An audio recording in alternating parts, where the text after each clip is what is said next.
Hello po mga kapitbahay, kadnani, kadtatay, at kung ano-ano pang mga kamarites.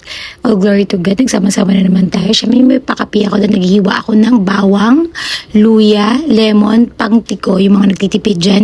Yun lang po ang ginagawa ko, pinakakuluan ko lang po yan. Kung gusto nyo po, asa sa inyo yun, kung anong gusto nyo timpla, mas puro, mas maganda. Pwede nyo po yung pang matagalan, pwede nyo i-blender yan. Okay, tas ilagay nyo sa freezer para everyday, yun yung iniinom nyo. Pero ako po, everyday, yan ang ginagawa ko, pinapakaluan ko, the whole day ko iniinom yan. At meron pang himagas yung mga anak ko dahil favorite nila ang mangga. Nagluluto ako ng nuggets na may vegetable dahil yun ang request ng mga anak ko.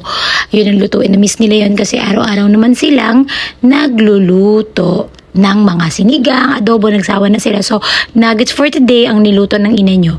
Ayan. At dahil talagang madaldal ako, talagang live na live nagdadaldal ako, sinishare ko lang dyan na may nagtanong sa akin kung saan ako nag-teacher, sabi ko sa CCF po. Ayan. At sa pang 3 p.m. o 6 p.m. ako dahil Tagalog po kami ng mga anak ko nag-church. Pero yung mga anak ko English po talaga.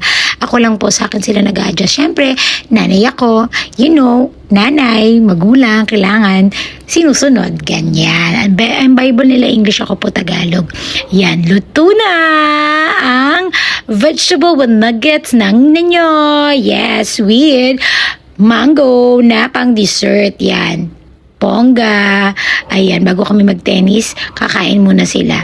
Yan yung mga vegetable, may carrots, may corn at nuggets and beads yan. At meron tayong mangga.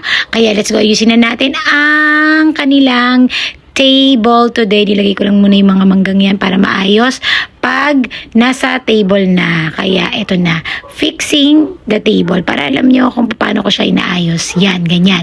Yan ang ulam, ang kutsara, tinidor, ang plate. Yan, sunod-sunod na yan. Ang mangga, ang water, ang baso. Yan, may coaster at andyan yung kape ko. Dahil mag-Bible reading tayo. Unang Pedro 3, dahil ang sinumang nagpapahalaga sa buhay at gustong magkaroon ng maliligayang araw ay dapat pumigil sa dila niya sa pagsasalita ng masama at sa labi niya sa pagsasalita ng panlilinglang.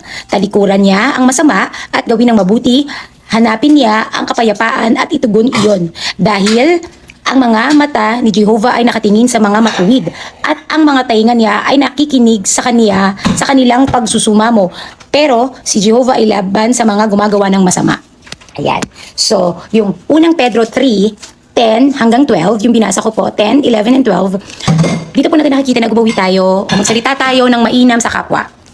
Hindi tayo perfect like me, di ba, nakakapagsalita tayo ng hindi magaganda, lalo na pagkamahal natin, pinaglalaban natin, di ba? But ang maganda doon ay, ang sabi ng Panginoon, panatiliin nating mabuti yung ating mga gawa at pananalita. Dahil ang Panginoon yung nakakakita ng lahat. Walang lihim sa Diyos, siya rin yung magbibigay ng pagpapala sa atin at magiging maganda rin yung buhay natin, di ba? Ang sabi doon. Una Pedro 10, 11, 12. Magiging maganda yung kinakahanap na ng buhay natin, magiging payapa ito if tinutugunan natin yung mga habilin o aral ng gurong si Jesus. 'Di ba? Kasi kapag sinusunod natin yung kanyang bilin sa salita ng Diyos, maluwag, magaang ang buhay. Pero kapag sinusuway natin, pansinin lang natin kahit yung maliliit na bagay lang, may pagkakamali or may lungkot kang nadarama,